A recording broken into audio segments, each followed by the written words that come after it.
에베소서 5장 18절 말씀 한 절만 보도록 하겠습니다. 에베소서 5장 18절 말씀 한 절입니다. 에베소서 5장 18절 말씀 우리 한 절만 읽겠습니다. 시작. 술 취하지 말라. 이는 방탕한 것이니 오직 성령의 충만함을 받으라. 아멘. 오늘 18절 보면 술 취하지 말라. 이는 방탕한 것이니 오직 성령으로 충만함을 받으라. 이 말씀을 다른 번역으로 이렇게 읽어보면 이 말씀이 더욱더 우리 피부에 와닿는 그런 모습을 볼 수가 있습니다. 현대인의 성경을 보면 술 취하지 마십시오. 이것 때문에 방탕하게 됩니다. 오히려 여러분은 성령으로 충만하십시오. 세번역 성경을 보면 술 취하지 마십시오. 거기에는 방탕이 따릅니다. 성령의 충만함을 받으십시오. 공동번역 성경에 보면 술 취하지 마십시오. 방탕한 생활이 거기에서 옵니다. 여러분은 성령을 가득히 받아야 합니다. 라고 이렇게 말씀을 합니다. 다시 말하면 술 취하면은 그 술로 인해서 인생에 방탕한 삶이 찾아온다는 것을 분명하게 이야기하고 있습니다. 술이 사람을 방탕으로 이끌어 간다는 의미로 오늘 현대인과 세번역과 공동번역에 나타납니다. 술 취하지 마십시오. 거기에 방탕이 따릅니다. 또는 방탕한 생활이 거기에서 옵니다. 결국 술 취하면은 거기에서 방탕이 따라와서 술 취한 삶의 동시에 방탕으로 살아가게 된다는 것을 우리에게 분명히 이야기하고 있습니다. 어떤 이는 한 잔 마시면 되지 뭐 괜찮지 뭐 이렇게 생각을 합니다. 그러나 결코 우리는 한 잔으로 제한을 둘 수가 없습니다. 자기 생각에는 한 잔으로 끝낼 수 있고 또 한두 잔으로 자기 몸과 마음을 제어할 수 있다고 생각하지만 한 잔이 두 잔을 부르고 두 잔이 세 잔을 부르고 세 잔이 네 잔을 불러서 결국 술 취함에 이르게 되고 그 술 취함으로 말미암아 쾌락을 불러오고 방탕한 생활을 할 수밖에 없는 것을 분명히 보여주고 있습니다. 실제로 술 취한 사람 많이 보시면 그들의 삶은 결국 방탕한 길로 나가는 삶을 살 수가 있습니다. 술 취함으로 인해서 다투는 삶이 이어지고 술 취함으로 해서 다투다가 칼부림하고 싸우는 모습이 나타나고 술 취함으로 인해 가지고 사고가 나타나고 술 취함으로 말미암아 쾌락을 불러오고 술 취함으로 말미암아 병이 오고 또 자신의 몸이 망가지는 그런 여러 가지 일들을 볼 때에 술 취하는 것은 결코 우리에게 좋은 유익을 주지 못하고 나쁜 결과를 가져오게 된다는 것을 우리 분명히 볼 수가 있습니다. 때로는 우리 현장 속에서 나온 뉴스 속에서 계속 사건 사고가 일어나는 곳에는 항상 술 취함이 있는 그런 모습들을 우리가 볼 수가 있습니다. 그래서 오늘 에베소는 이런 방탕한 삶이 술로 인해 온 것을 보여주면서 대조적으로 그러면 방탕하지 않고 거룩하고 의롭게 삶을 살 수 있는 것은 성도의 마땅한 바를 지키며 살아갈 수 있는 삶을 살려면 어떻게 해야 되냐 오늘 성경이 말하냐면 바로 오직 성령으로 충만함을 받으라라고 말씀을 하고 있습니다. 왜냐하면 성령의 충만함을 받을 때 그 성령이 우리를 더욱더 거룩한 길로 인도하고 우리의 삶을 더욱더 하나님이 원하시고 기뻐한 삶으로 이끌어가는 그러한 능력과 은혜가 있기 때문에 그 성령의 충만함을 받으라고 이야기를 하고 있습니다. 사실 우리는 스스로 능력이 있는 거룩한 삶을 살아가지 못합니다. 하나님의 사람이 되었지만 구별하고 또 능력 있는 삶을 제대로 살아갈 수가 없습니다. 우리의 힘은 늘 연약해서 마음은 원이로되 육신이 약하여서 선한 길로 의의 길로 따라가지 못할 때가 너무나 많이 있습니다.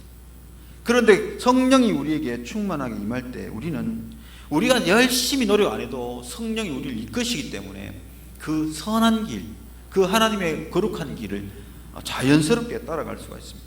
오히려 더 쉽게 그 삶을 누리고 살아갈 수가 있는 것입니다. 참 내가 할 때는 참 힘듭니다. 내가 스스로 그 거룩한 길을 따라가려고 하고 그 하나님 말씀을 100% 순종하고 살려고 할 때는 너무나 힘듭니다. 내 의지와 결코는 쉽지 않는 것이 율법의 삶을 지키는 것이고 말씀대로 사는 것입니다. 성경을 읽기와 기도하는 생활도 내 의지로 감당하면 작심삼일인 것처럼 얼마 지나 않아서 기도 생활이 멈춰지고 말씀 읽는 것이 멈춰지고 경건의 삶이 꾸준하지 못할 때가 많이 있습니다. 그런데 성령의 충만해지면은 이 모든 삶이 성령이 주장하셔서 우리를 이끌어가기 때문에 이 삶이 너무나 자연스럽고 또 이 삶이 너무나 쉽게 그 모든 것을 해낼 수가 있습니다. 왜? 성령으로 오직 충만할 때 그 성령이 나를, 내 의지를 이끌어가고 내 생각과 마음을 주장해가고 또 내가 할 수 있는 마음과 용기와 힘을 불어넣어 주기 때문에 모든 것을 쉽게 따라갈 수가 있는 것입니다. 예를 들어 보면 제가 설교 준비할 때도 성령이 지혜를 주실 때는 이 설교하는 준비하는 시간이 그렇게 어렵지 않습니다. 왜냐하면 말씀이 기억해지면 그 말씀 속에서 깨달아지는 은혜가 임하고 또 그 말씀에 그 해석할 수 있는 그 각가지 이 예화들이나 그 말씀에 관련된 구절이 막막 떠오릅니다. 그러면 그 말씀들이 종합되어지면 그 속에서 설교를 준비할 걸 술술 설교를 준비하게 됩니다. 그런데 성령이 은혜를 주시지 않으면 막막할 때가 많이 있습니다. 내 힘으로 뭔가를 찾아내고 뭔가를 얻어내려고 할 때는 한 장을 준비하는데도 얼마나 힘든지 모릅니다. 그런데 성령으로 충만할 때 성령이 이 진리의 영이, 이 성령이 우리 말씀 깨닫게 해주시면 얼마나 그 말씀들이 쉽게 깨달아지고 또 정리되어지고 또 해석되어져서 말씀 준비하는 일이 쉬워질 수가 있는 것입니다. 오늘 정광훈 목사님도 그런 이야기를 합니다. 성령의 기름 부으심을 받는 경험을 하면 말씀을 전하면 계속 주어진 말씀이 계속 떠오르게 되고 또 이 따발총에 총을 갈기듯이 계속 그 말씀이 장전이 되어져서 전해야 될 말씀이 계속 샘솟아 오르기 때문에 전혀 고민하지 않고 지치지 않고 하나님의 말씀을 담대하게 선포하는 그런 능력이 생긴다고 합니다. 마찬가지로 성령의 충만함은 바로 이런 은혜가 주어지기 때문에 오늘 우리가 성령의 충만함을 받아야 되는 것입니다. 원수를 사랑하는 것은 참으로 어렵습니다. 왜 어렵습니까? 내 감정이 원수를 사랑하는 마음이 되어 있지 않으면 내 행동으로 내 모습으로 그 사람에게 사랑을 베풀고 용서를 행하고 하는 것이 쉽지 않아요. 그런데 내 마음에 긍휼한 마음과 사랑이 가득 채워지면 어떻습니까? 그냥 자연스럽게 원수까지도 용서해주고 용납해주고 품어줄 수 있는 모습이 나타나지 않습니까? 사랑한 마음이 크기 때문에, 사랑 마음이 충만하기 때문에 원수도 크게 다를 바 없이 사랑으로 다시 감싸할 수가 있는 것입니다. 그 마음에 사랑이 없기 때문에 원수를 대할 때 사랑하라고 말하면, 용서하라고 말하면 힘들죠. 마음은 아닌데 그 행동을 하려니까 얼마나 힘들겠습니까? 죽을 맛입니다. 그런데 사랑으로 가득 차면, 용서로 가득 차면, 긍휼로 가득 차면 원수가 수백 명의 원수가 몰려와도 그를 품고 사랑할 수 있는 능력이 주어지고 그 사랑함이 자연스럽게 나타나는 것입니다. 성경에도 보면 성령의 충만함으로 말로 할 수 없는 일들이 나타나는 것을 우리는 우리에게 많이 보여주고 있습니다. 어디서 그러냐면 바로 역대하 36장 22절에서 23절, 다시 넘어가서 에스라 1장 1절 4절을 보는 고레스 왕 이야기입니다. 이 고레스는 바벨론의 왕으로 자기 나라의 신을 섬기는 그런 왕입니다. 그런데 이 고레스 왕에게 하나님의 영이 감동할 때, 성령이 그에게 감동을 줄 때 그는 어떤 일들이 나타나냐면 그 포로된 백성이 믿는 그 이스라엘 하나님을 참신으로 고백하게 되고, 또 그 하나님이 나에게 이 권세를 주셔서 이 자리에 내가 있게 되었다고, 내 왕권은 이스라엘 백성이 믿는 그 참 하나님이 나에게 주셨다고 고백을 합니다. 뿐만 아니라 유다 백성을, 포로로 가지고 있는 유다 백성을 예루살렘으로 보내어서 성을 건축하게 하는 명령도 내리고 칙령도 내립니다. 뿐만 아니라 더 많은 사람들에게, 그들에게 도움을 주라고 금과 은을 나눠주게 해서 그 성전을 지을 수 있는 그 여비를 마련해 주는 그런 명령까지 내리게 되는 것을 봅니다. 이와 같이 전혀 일어날 수 없는 일들이 나타나는 것은 바로 그에게 성령이 임할 때 이런 역사가 나타납니다. 아무도 현실에서는 일어날 수 없는 일들이지만 성령의 역사로 말미암아 그런 놀라운 일들이 나타나는 겁니다. 사도행전 2장에도 이 성령의 역사를 통해서, 성령을 통해서 나타나는 일들이 있는데 그것은 바로 120명의 성도들이 마가다락방에서 기도할 때 성령이 임하면서 그들은 그 마음에 견딜 수 없는, 전도하지 않으면 견딜 수 없는 그 마음들이 일어납니다. 그러고 나서 나가서 복음을 전합니다. 그들에게 성령이 불같이 임할 때 그들은 그냥 있지 아니하고 나가서 예수님이 우리를 위해서 이 땅에 오셨고 그 예수님이 우리를 위해서 죽으셨고 하나님이 그를 살리셔서 부활시키심으로 하나님 우편에 가 계신다는 사실들을 많은 사람 앞에 증거하고 나타내며 예수 믿어야만이 구원받습니다라고 그렇게 선포하고 다닐 수가 있었습니다. 그들이 자기 힘으로 그렇게 하느냐? 결코 아니었습니다. 성령이 그들에게 충만하게 임할 때 성령이 주신 힘과 능력으로 그 모든 것을 할 수가 있었던 것입니다.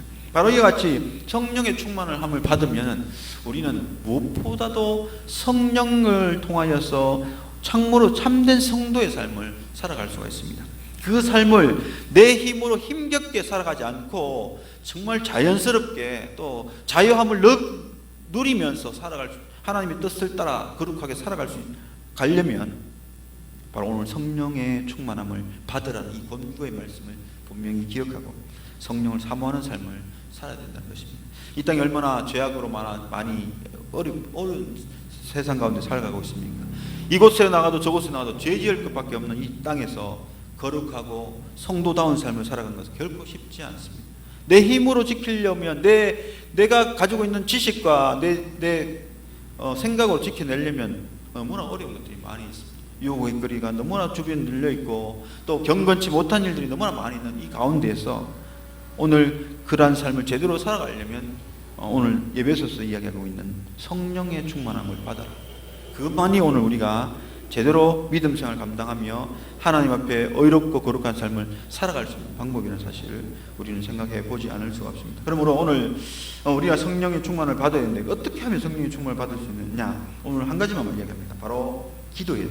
사도행전 2장에 성령을 받아서 복음을 전파했던 많은 120명의 성도들, 그들이 성령을 받을 수 있는 가장 기본적인 행동은 바로 기도하는 것이었습니다. 하나님 앞에 약속하신 바를 얻기까지 기도하고 간구할 때에 하나님이 성령을 그들에게 내려주셨습니다. 오늘 우리에게도 분명히 약속을 해주셨습니다. 누가복음 11장 13절에 너희가 악할지라도 좋은 것을 자식에게 줄 줄 알거든 하물며 하늘에 계신 너희 아버지께서 구하는 자에게 성령을 주시지 않겠느냐. 이것은 바로 우리에게 약속입니다. 하물며 하늘에 계신 하늘의 아버지께서 구하는 자에게 성령을 주시지 않겠느냐. 바로 성령을 구하면 성령 분명히 우리에게도 지금도 충만하게 임하게 해주시는 은혜를 주신다는 사실입니다. 그래서 오늘 우리가 더욱더 기도해야 돼요.